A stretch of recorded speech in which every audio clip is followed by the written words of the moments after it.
Assalamualaikum warahmatullahi wabarakatuh. Salam sejahtera bagi kita semua. Perkenalkan, nama saya Rati Anggraini. Saya adalah salah satu dosen program studi pariwisata Fakultas Bisnis dan Manajemen pada Universitas Internasional Batam. Pada kesempatan kali ini, saya akan menjelaskan tentang salah satu mata kuliah yang saya ampu, yaitu Ekowisata dan Pembangunan Berkelanjutan. Pada kesempatan kali ini, saya akan menjelaskan tentang ekowisata dan pembangunan berkelanjutan dengan menggunakan 3 pendekatan.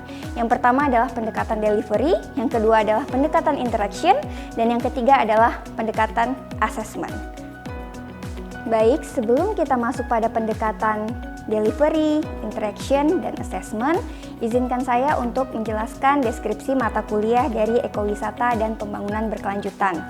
Ini adalah salah satu buku referensi yang saya gunakan dalam mata kuliah ekowisata dan pembangunan berkelanjutan. Apa sih tujuan dari mata kuliah ekowisata dan pembangunan berkelanjutan? Mata kuliah ini diharapkan mahasiswa mampu memahami konsep-konsep dasar dari ekowisata dan bagaimana pariwisata ini dapat menjadi salah satu pariwisata berkelanjutan yang ada di Indonesia. Jadi, mahasiswa diharapkan mampu mengetahui karakteristik, prinsip-prinsip dasar, dan konsep-konsep ekowisata sehingga mahasiswa bisa menerapkan ekowisata ini pada ekowisata yang ada di Indonesia. Selain itu, mahasiswa diharapkan mampu membuat perencanaan terhadap pengembangan pariwisata, khususnya ekowisata yang ada di Indonesia. Tetapi pada kesempatan kali ini, karena kita berada di Batam, maka fokus mahasiswa akan diarahkan pada perencanaan dan pengembangan ekowisata yang ada di Batam, yaitu pada Desa Wisata Kampung Teri dan Desa Wisata Mangrove Bakau Serip yang ada di Kecamatan Nongsa.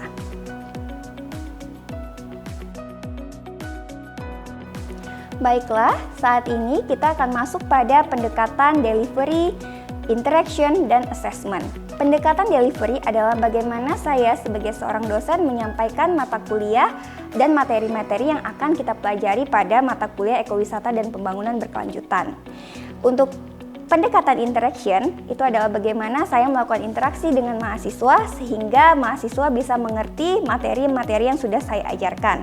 Dan untuk pendekatan assessment, itu adalah pada saat bagaimana saya bisa menilai mahasiswa secara objektif sesuai dengan rubrik penilaian yang sudah saya buat, yang saya cantumkan di dalam RPS saya nanti.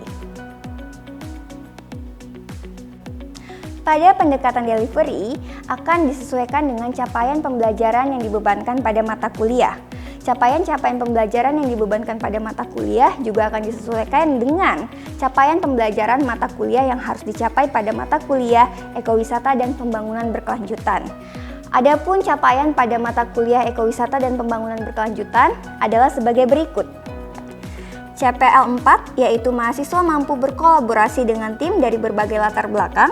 Dan CPL 5, mahasiswa mampu melakukan analisis kritis dan menyelesaikan masalah-masalah di bidang pariwisata dengan menggunakan ilmu dasar manajemen pariwisata. Kemudian untuk capaian pembelajaran mata kuliah, pada mata kuliah ekowisata dan pembangunan berkelanjutan memiliki 6 capaian mata kuliah, yaitu yang pertama, mahasiswa mampu menguasai konsep dasar, prinsip, dan karakteristik ekowisata. Yang kedua, mahasiswa mampu menguasai komponen-komponen penting yang terdapat pada ekowisata dan pembangunan berkelanjutan. Kemudian yang ketiga, mahasiswa mampu menguasai proses-proses perencanaan dan pengembangan pariwisata pada ekowisata. Mahasiswa mampu mengidentifikasi permasalahan yang terjadi pada ekowisata dengan contoh nyata desa wisata. Yang kelima, mahasiswa mampu melakukan pemecahan masalah dan menyusun rencana perbaikan pada contoh nyata desa wisata. Dan yang terakhir, mahasiswa mampu merencanakan bisnis di dalam ekowisata berdasarkan observasi lapangan untuk menerapkan prinsip kemasyarakatan dan prinsip ekonomi. Berikut adalah kemampuan akhir dari tiap tahapan belajar atau sub CPMK dari mata kuliah ekowisata dan pembangunan berkelanjutan. Ada 6 sub CPMK. Yang pertama, mahasiswa mampu memahami dasar-dasar konsep ekowisata dan komponen ekowisata. Yang kedua, mahasiswa mampu memahami ekowisata dan perkembangannya di Indonesia. Yang ketiga, mahasiswa mampu memahami etika ekowisata dan perencanaan program ekowisata. Yang keempat, mahasiswa mampu memahami konsep bisnis ekowisata. Yang kelima, mahasiswa mampu memahami konsep wisata berbasis masyarakat. Dan yang keenam, mahasiswa mampu memahami dampak ekowisata terhadap lingkungan dan cara penanganannya. Aspek selanjutnya adalah aspek interaction, di mana saya sebagai seorang dosen pengampu mata kuliah akan berinteraksi dengan mahasiswa. Aspek yang kita gunakan pada pendekatan ini adalah berpusat pada mahasiswa. Jadi, di dalam kelas saya mengupayakan bagaimana antara dosen dengan mahasiswa memiliki interaksi, tetapi lebih banyak mahasiswa yang aktif dan mereka akan mendiskusikan berbagai macam permasalahan-permasalahan yang akan diberikan oleh dosen pembimbing atau dosen pengampu. Permasalahan-permasalahan yang ada akan kita kaitkan dengan kasus-kasus yang memang terjadi di lapangan, kemudian mahasiswa belajar untuk berpikir kritis dan melakukan pemecahan masalah. Diskusi-diskusi ini akan memberikan gambaran yang lebih nyata terkait dengan pengembangan ekowisata yang ada di Indonesia, khususnya yang ada di Batam. Jadi diharapkan dengan pendekatan interaksi antara mahasiswa dengan dosen memiliki engagement, dan kemudian mahasiswa akan lebih mengerti dan memahami tentang bagaimana perkembangan ekowisata serta merencanakan ekowisata yang ada di Indonesia, khususnya di Batam. Itu adalah pendekatan dari pendekatan interaksi. Pendekatan selanjutnya adalah pendekatan assessment, yaitu bagaimana cara dosen memberikan penilaian kepada mahasiswa. Pada awal perkuliahan, dosen akan menjelaskan tentang kontrak belajar yang berisi tentang bagaimana cara dosen memberikan bobot penilaian terkait dengan mata kuliah ekowisata dan pembangunan berkelanjutan. Jadi mahasiswa sudah akan mengetahui bagaimana cara dosen menilai serta mendapatkan transparansi penilaian. Penilaian ini mencakup penilaian tugas, kuis, kemudian penilaian UTS, dan penilaian UAS. Adapun komponen-komponen yang dinilai dalam penilaian ini antara lain adalah sebagai berikut. Komponen yang kita nilai akan diambil dari nilai kompetensi yaitu CEPMK sebesar 90% dan nilai kehadiran atau disiplin serta tanggung jawab sebesar 10%. Cara penilaiannya akan dilakukan dengan nilai akhir mata kuliah sama dengan jumlah nilai CPMK dikalikan 90% ditambah nilai kehadiran dan dikalikan 10%. Bobot masing-masing penilaian CPMK dan kehadiran seperti tabel berikut yang ada di hadapan teman-teman.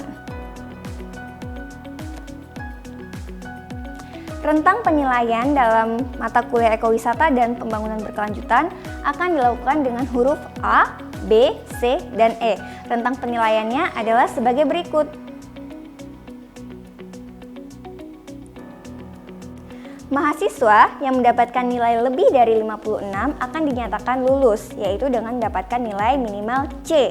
Sedangkan mahasiswa yang mendapatkan nilai di bawah 56 dinyatakan tidak lulus.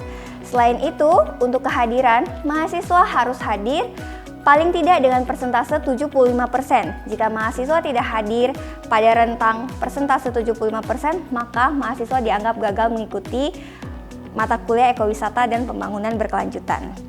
Ini adalah pendekatan assessment yang akan saya berikan pada kelas ekowisata dan pembangunan berkelanjutan. Oke, assalamualaikum warahmatullahi wabarakatuh. Selamat malam semuanya. Halo. Ya, apa kabar teman-teman semua? Baik, alhamdulillah. Jadi pada kesempatan kali ini kita bertemu lagi pada mata kuliah ekowisata dan pembangunan berkelanjutan. Yang mana mata kuliah ini adalah salah satu mata kuliah wajib pada program studi pariwisata. Nah, teman-teman, kita coba flashback sebentar sebelum kita masuk pada materi yang hari ini. Coba teman-teman masih ingat nggak apa itu pengertian ekowisata? Desi? Kalau nggak salah Bu, itu artinya pariwisata yang memanfaatkan lingkungan alam, sosial, budaya yang ada di suatu tempat. Oke, ada lagi pendapat yang lain tentang ekowisata? Jadi teman-teman mungkin pernah mendengar ya, banyak sekali sekarang wisata-wisata yang sudah tidak lagi bersifat massal. Jadi pariwisata kita sudah beralih dari yang massal ke alternatif. Artinya dari yang tadi yang mendatangkan jumlah banyak ke jumlah yang lebih, mungkin tidak lebih sedikit tetapi bisa lebih diatur seperti itu. namanya pariwisata alternatif. Nah, ekowisata adalah salah satu bagian dari pariwisata alternatif. Ada nggak yang bisa menjelaskan lebih komplit tentang ekowisata? Ayo, ada yang bisa menjelaskan? Intan? Pengembangan pariwisata dengan tujuan untuk meningkatkan pelestarian alamnya. Oke, kalau digabung tadi pernyataan dari Desi dan pernyataan dari Intan, ada yang bisa menggabungkan nggak? Dari Desi sudah tepat, dari Intan juga sudah pas, tapi kalau digabungkan lebih pas lagi. Apa itu pengertian dari ekowisata? Ayo Intan mau menggabungkan? Berarti kalau jatuhnya pelestarian lingkungan, alam dan budaya. Iya. Jadi ekowisata itu adalah salah satu wisata yang memang mereka melibatkan masyarakat, tetapi dengan konsep yang lebih spesifik, yaitu melibatkan alam, budaya, dan tradisi masyarakat yang ada di sekitar. Teman-teman pernah nggak, kalau di Batam contohnya ya, pernah nggak dengar tentang ekowisata? Ada nggak sih sebenarnya di Batam ekowisata? Di mana? Mangrove. Di mana itu? Di Nongsa. Ya, ini pengertian. Nanti saya akan ada beberapa video yang saya tampilkan tentang ekowisata. Nah, jadi ini adalah pengertian ekowisata. Kalau menurut Dijen pada pariwisata di tahun 1995, ekowisata adalah suatu konsep pengembangan pariwisata berkelanjutan. Nah, jadi kenapa harus berkelanjutan? Karena memang sifatnya ini supaya ekowisata ini bisa terus sustain. Jadi bisa bersaing juga dengan wisata yang lain. Kemudian dia juga karena melibatkan alam, kemudian dia lebih ke masyarakat, berharap bahwa ekowisata atau wisata ini bisa lebih bermanfaat. Jadi pengembangannya bisa terus-menerus. Karena ada wisata yang misalnya baru buka sebentar, dia tutup. Karena apa? Karena sifatnya tidak sustain. Jadi kalau misalnya ekowisata, ini konsep pembangunan berkelanjutan.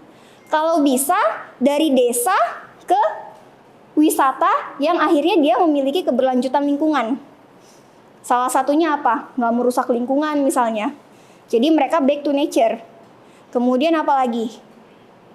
Masih ingat nggak? Tidak merusak lingkungan, mereka berbasis masyarakat, melibatkan masyarakat yang ada di sekitar. Nah, itu ekowisata. Kemudian apa? Kemudian pariwisata berkelanjutan ini bertujuan untuk mendukung upaya-upaya pelestarian lingkungan dan meningkatkan partisipasi masyarakat. Jadi kuncinya itu, ya. Bu, kayaknya saya jarang Bu lihat ekowisata ada di Batam. Jarang memang untuk di Batam ada ekowisata, tapi sebenarnya wisata ini sudah berkembang. Teman-teman mungkin selama ini kan kalau wisata mungkin ke resort atau kemana, atau ke misalnya ke tempat wisata yang pantai sifatnya, kebanyakan ke sana ya. Tapi nanti akan saya tampilkan beberapa video yang ternyata ada tempat wisata yang memang ekowisata ini memberikan warna baru bagi pariwisata.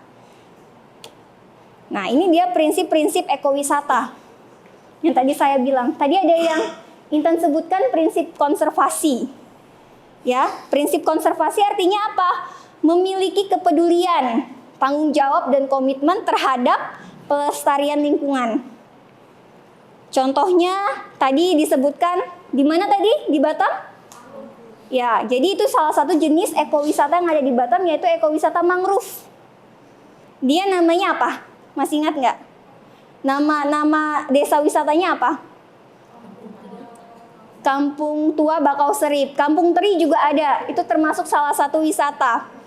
Apa yang dia lakukan? Dia menerapkan prinsip konservasi, pemberdayaan lingkungan. Ya, jadi kalau misalnya teman-teman lihat satu tempat wisata itu sudah memiliki salah satu prinsip ini, bisa dikatakan ekowisata, tetapi belum lengkap. Dia memang memberdayakan lingkungan yang ada. Apa yang ada di lingkungan itu dia gunakan sebagai salah satu kelebihan, seperti mangrove.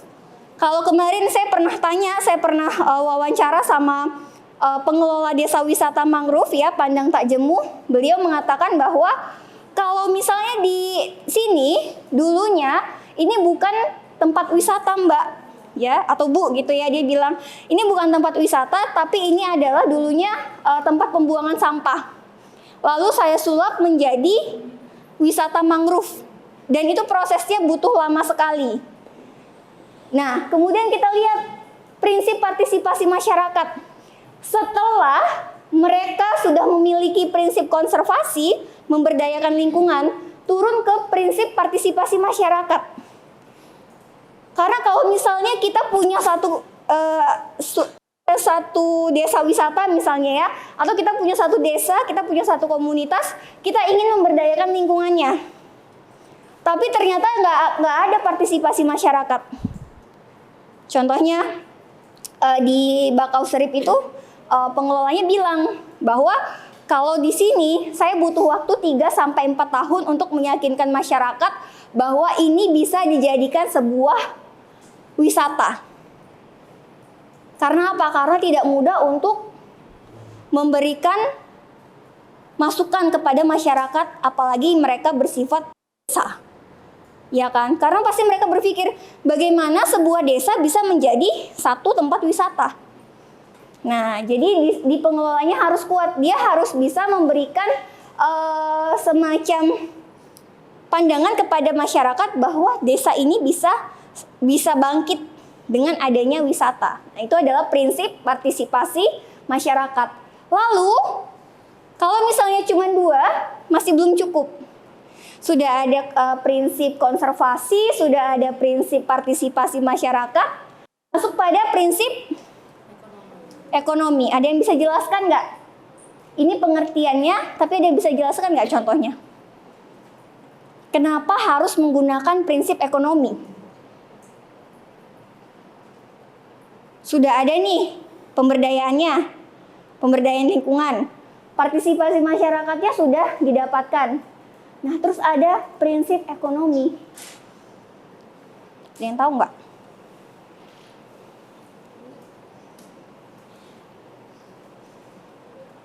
Ayo, yang sudah pernah ke ekowisata di Batam siapa? Ada yang tahu nggak kenapa prinsip ekonomi? Oke, saya kasih clue. Apa deh? Misalnya kalau misalnya kita pergi ke tempat wisata tersebut, ada uang masuk tiketnya itu.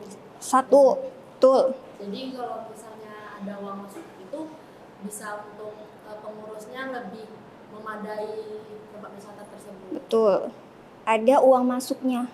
Nanti saya akan kasih satu video yang menarik tentang Desa Ngelanggeran yang mereka menggunakan itu sebagai salah satu modal untuk berputar. Ada uang masuknya. Gitu. Tapi ada lagi nih yang lebih penting di unsur ekonomi yang dia berkaitan dengan partisipasi masyarakat. Ada yang tahu nggak? Sebagai mata pencaharian masyarakat. Mata pencaharian masyarakat. Jadi mereka memberdayakan partisipasi masyarakat. Tidak hanya mereka menggunakan tenaga masyarakatnya. Mungkin ada ya beberapa desa wisata yang mereka hanya menggunakan tenaga masyarakatnya saja.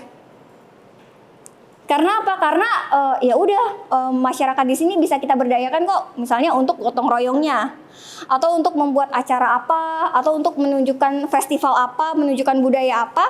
Tapi mereka lupa bahwa ternyata bisa memberdayakan prinsip ekonomi ini untuk menjadi pencaharian bagi warga sekitar. Kalau di beberapa desa wisata ya, tidak hanya di Batam tapi di Indonesia, itu menjadikan kalau di Pelipuran Bali, ada salah satu desa wisata di Pelipuran Bali, itu mereka menjadikan salah satu mata pencaharian itu garam. Jadi garam ini diekspor ke seluruh dunia. Ada beberapa negara-negara yang memang mereka sudah mengambil garam dari desa ini. Kenapa? Karena hasil lautnya dapat digunakan, dapat menghasilkan garam yang dengan kualitas tinggi. Nah, itu menjadi salah satu mata pencaharian dari si desa wisata tersebut. Sehingga apa? Sehingga ini bisa menjadi salah satu suntikan dana bagi si desa wisata. Itu satu. Kemudian di Ngelanggeran misalnya, dia gunung api purba, tapi banyak sekali contoh-contoh wisata yang ada di sana yang dia buat. Kalau misalnya main atraksi kita naik gunung ke gunung Ngelanggerannya, misalnya gunung api purba, kita bayar 15.000. Misalnya ada 10 orang 150.000. Itu kalau misalnya dari turis lokal. Tapi kalau misalnya dari turis luar negeri itu beda lagi gitu. Nah, itu akan menjadi apa? Itu salah satu masuk pada prinsip ekonomi. Ya. Jadi kalau misalnya harusnya ekowisata ini bisa berkembang, kenapa dia punya prinsip sustainable atau berkelanjutan? Karena itu tadi, sifatnya mereka berharap dengan adanya ekowisata ini akan berkembang. Gitu. Sampai di sini paham? Ada yang mau tanya? Kalau ada yang mau bertanya silahkan. Jadi teman-teman kayaknya memang perlu keliling-keliling ya. Karena teman-teman jurusan pariwisata. Jadi teman-teman perlu melihat bahwa ternyata pariwisata tidak hanya misalnya ke Pantai Kuta. Atau nggak hanya ke Lombok misalnya ya. Tapi ada bagian-bagian part-part yang ada di Indonesia atau di Batam sendiri yang teman-teman belum pernah pergi. Tapi ternyata itu menarik. Gitu. Nah, itu adalah salah satu kenapa kita harus belajar tentang ekowisata. Karena wisata yang paling murah dan dekat dengan alam. Jadi biasanya kalau misalnya ekowisata ini teman-teman nggak perlu mengeluarkan uang dengan jumlah yang lebih. Gitu. Jadi lebih minimalis tapi teman-teman juga mendapat insight yang lebih menarik. Oh, ternyata di Batam ada. Saya kemarin ke Bakauserif, oh ternyata di Batam ada yang namanya wisata mangrove. Oh ternyata dalamnya seperti ini. Oh ternyata cukup menarik gitu. Oh ternyata ini ramah anak-anak, nggak terlalu rame, tapi juga nggak terlalu sepi. Oh ternyata ini bisa dipakai buat camping. Oh ternyata ini bisa dipakai buat perkumpulan gitu. Jadi salah satu hal yang menarik dari ekowisata yaitu mereka adalah pengembangan desa wisata.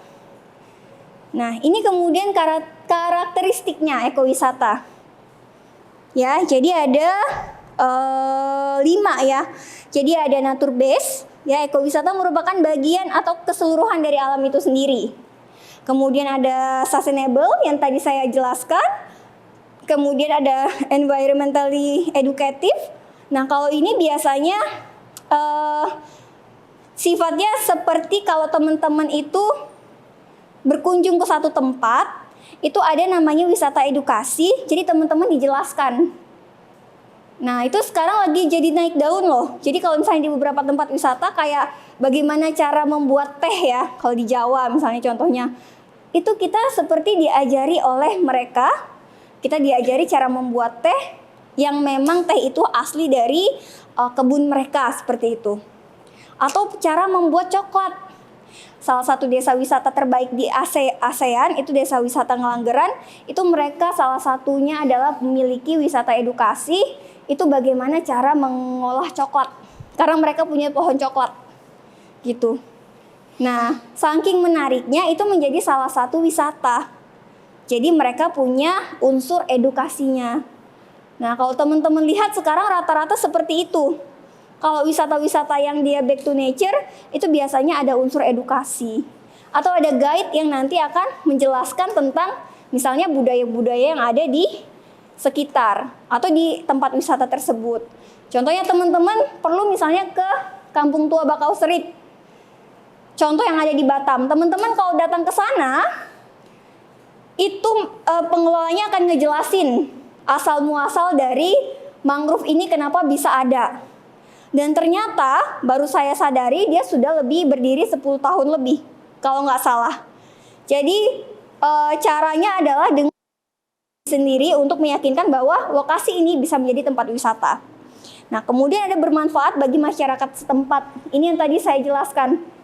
Yang namanya ekowisata itu punya prinsip memberdayakan masyarakat sehingga dia memiliki kebermanfaat bagi masyarakat.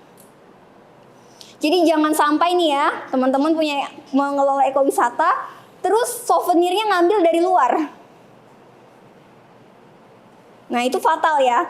Jadi teman-teman punya diminta untuk mengelola satu desa wisata. Souvenirnya teman-teman ngambilnya dari luar. Oh, kita ambil dari luar aja, gitu.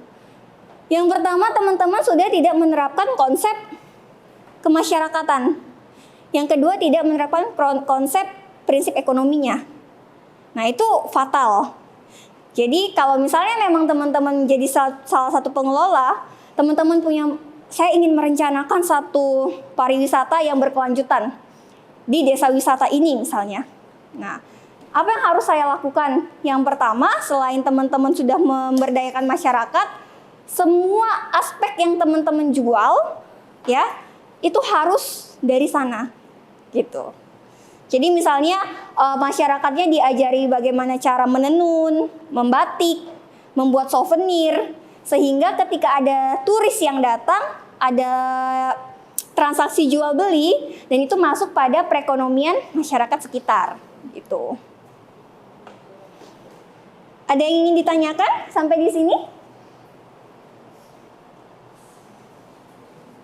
Intan, ada yang mau ditanyakan? Masih belum. Sampai di sini jelas ya? Ya, oke.